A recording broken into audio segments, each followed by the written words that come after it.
All right, Patrick, so you may not get this question a lot, but if you could say one thing to your fans, something that they may not know, what would that one thing be?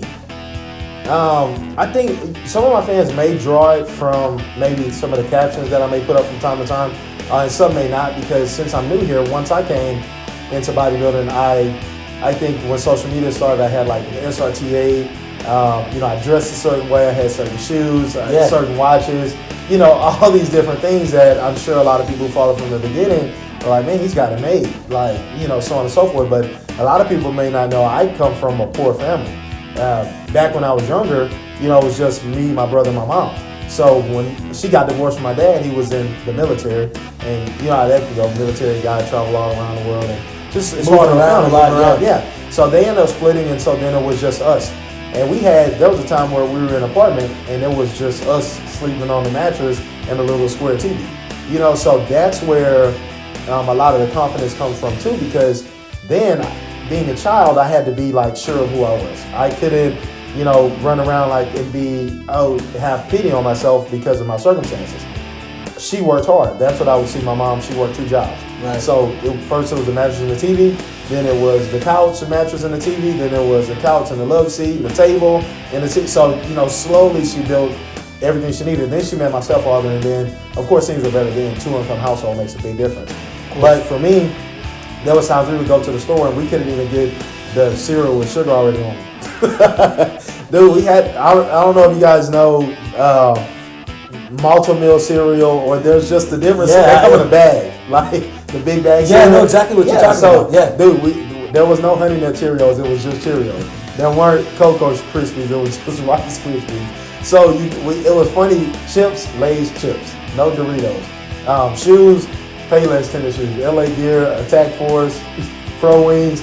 I think that's such a good message, especially for people to hear now. Yeah, and what it did was, people see me now, and like the Camaro I have, of course it's all high powered, and I've put all this money into it.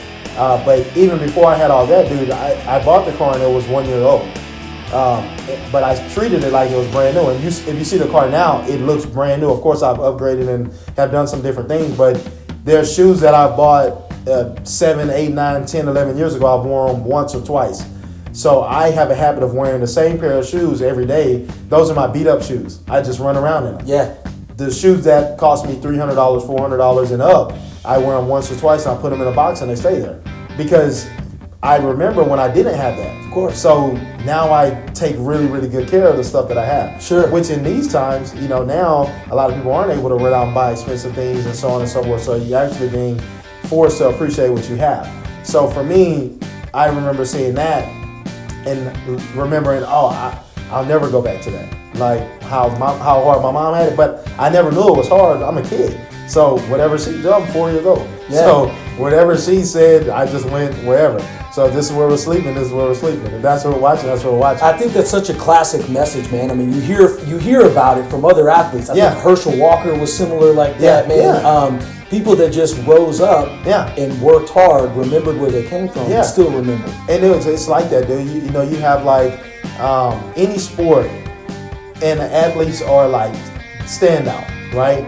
They have a hunger or a drive that's different from, not saying that the athletes who were giving a little bit of a different road that were a little bit easier, not saying that they're not good, but there's just a different drive for that athlete who didn't have a lot versus the one that kind of had the way paid a little bit, because they do it for a different reason. Sure. And it's not just to have nice things. Well, we see that in regular life too. Yeah. Think about the kids that had everything when they were growing up. Yeah. I know a lot of examples of people like that they destroyed everything. Yeah, and it's crazy because you had so much access to so much stuff that nothing really mattered. There's no boundaries. Mm-hmm. Well, for someone who didn't have a lot of that, they learn to appreciate every step of the way in the journey, but they're never satisfied because they're trying to feed a hunger, right? Not a materialistic goal, sure, or something that's measured by the world. This is them in their own inside, minds, right? Yeah, because for me, I'm like I could never stop because what's the alternative? Mm-hmm. To risk going there on a mattress on the floor? Yeah, no, hell no. Yeah. So everything, even no matter how many times I win or I'm successful, I'm gonna keep going because, well, what else can I do? So that's, like I said, it brings back to the question about working with you guys. Well, yeah. Oh, jury, cool. I want to work. I want to do that. This goal over here, I want to shoot. I want to do that. Anything, any challenge, it's like, yeah, come on, like bring it on, because I'm trying to satisfy the hunger, but you just can't, because you never satisfy. You know, so that's, a lot of people may know that because I'll always talk about appreciate what you have and your background and stuff like that. So for me, coming up wasn't easy, but it didn't make a difference because I would just focus on other stuff. Yeah, there was a time I got teased in school about shoes or whatever, but okay. Only thing that did was make me buy a lot of Jordan now. Motivate you more, right? So now I have like this weird fixation on tennis shoes. So I buy obviously the most expensive shoes like an idiot. Yeah. You know, and then I wear them once or twice and put them up. So, but now I think that I got that out of my system, and so now my goals are a lot bigger. And now it's to provide for my family that will come in the future. So they never had to experience anything like that. You know, and then of course, I'll push them through a similar path, but you know, like every parent, I will make the way easier. But I just always try to keep in mind where I came from, and then that's what keeps me driving. So then, when I have a family, I supply for them, provide for them, to where they never have to experience anything like that. Absolutely.